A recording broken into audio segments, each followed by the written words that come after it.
बिस्मिल्लाहिर्रहमानिर्रहीम।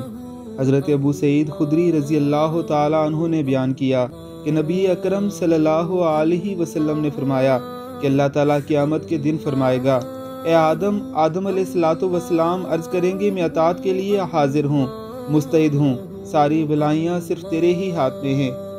अल्लाह ताला फरमाएगा, जहन्नम में जाने वालों को लोगों में से अलग निकाल लो। आदम अलैहिस्सलातु वस्सलाम अर्ज़ करेंगे, ए अल्लाह, जहन्नमियों की तादाद कितनी है? अल्लाह ताला फरमाएगा कि हर 1000 में से 999।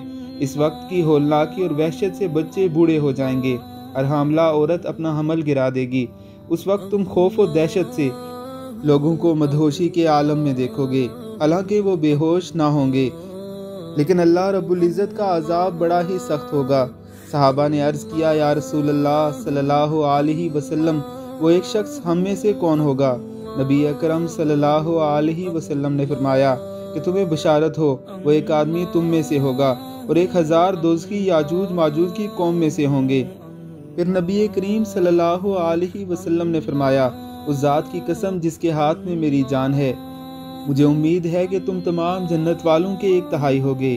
फिर हमने अल्लाह अकबर कहा तो आप सल्लल्लाहु अलैहि वसल्लम ने फरमाया, मुझे उम्मीद है कि तुम तमाम जन्नत वालों के आधे होगे। फिर हमने अल्लाह अकबर कहा। फिर आप सल्लल्लाहु अलैहि वसल्लम ने फरमाया कि महशर में तुम लोग तमाम इंसानों के मुकाबले में इतने होगे जितने किसी सफ़ेद बैल के जिस्म पर एक स्याह बाल, या जितने किसी स्याह बैल के जिस्म पर एक सफ़ेद बाल होता है। अल्लाह रब्बुल इज़्ज़त की ज़ात हमें भी उन लोगों में शामिल फरमाए। आमीन सुम आमीन।